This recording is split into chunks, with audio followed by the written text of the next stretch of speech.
สบายดีพี่น้องมื้อนี้ก็สิเดินทางเข้าสวรรค์พี่น้องอ่ามาฮอดแถวหลักเก้าแล้วเด้อข้อยก็หลักเก้าหลักแปดแล้วสวรรค์มื้อนี้แต่เช้าๆเลยพี่น้องเบิ่งบรรยากาศสวรรค์แต่เช้ารถรางพาหนะหลายพี่น้องเอ้ย บางคนก็ไปบางคนก็มาแล้วก็เพิ่นกำลังสิไปลาไปการและประมาณนั้นเนาะเพราะว่าอยู่ในช่วง7 โมงเช้านะเจ้าแต่ก็มีตลอดแหละ1ก็วันศาสตร์เนาะเจ้าวันศาสตร์ที่2 ธันวาส่งมากับพระธาตุอิงพระธาตุอิงหังที่เนาะ บุญประเพณีพระธาตุอิงหังพระธาตุอิงหังมื้อนี้ก็ได้ข้อยก็สิเดินทางไปพู้นแหล้วสวรรณเขตตอนนี้ก็อยู่ในระหว่างกลางเส้นทางกำลังเดินทางเนาะเจ้าพาพี่พาน้องชมบรรยากาศเส้นทางเซโนไปสวรรค์เซโนไปสวรรค์นะเจ้า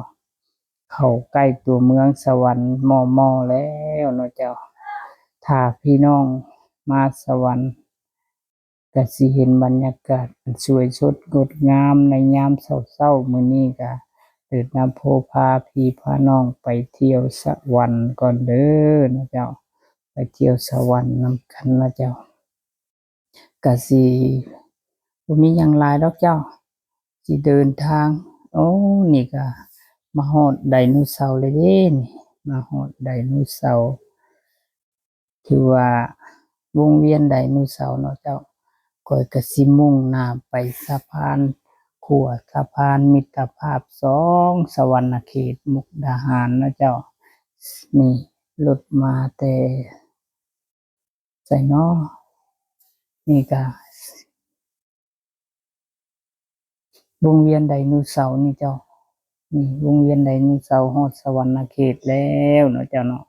ฮอดสวรรณเขตบรรยากาศอันสวยสดงดงามสวรรณเข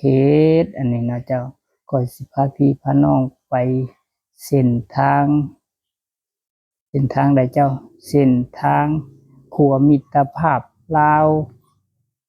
ไทยเนาะเจ้าขัวมิตรภาพ2คือสวรรณเขตมุกดาหารสวรรณเขตเสื่อมมุกดาหารเนาะเจ้าแต่ก็สิบ่ได้ไปหยังดอกเนาะเจ้าเนาะสิพาพี่พาน้องไปเที่ยวเนาะเจ้าบ่ได้มีธุระปะปังหยังหลายไปรับน้องสาวมาแต่มุกดาหารเนาะเจ้าไปเที่ยวมุกดาหารน้องสาวก็สิไปรับน้องสาวกำลังขวมมาแต่มุกดาหารเนาะเจ้าก็สิพาพี่พาน้องไปขัวมิตรภาพ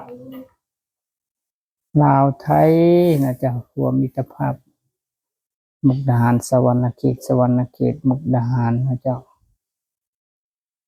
นี่บรรยากาศรถมาแต่พังนั้นอันนี้นะเจ้า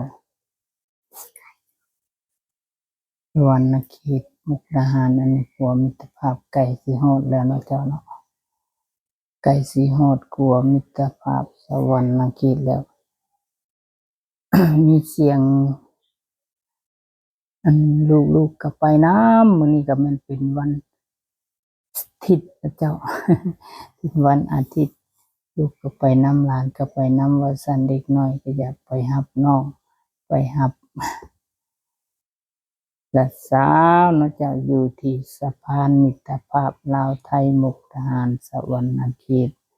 บรรยากาศสวยสดงดงามยามเช้าๆเนาะเจ้า เดินกว้างขวางเนาะเจ้าโล่งดีเนาะเจ้าเนาะน่าชมน่าเบิ่งเนาะเจ้าเป็นที่อากาศดีเนาะเจ้านี่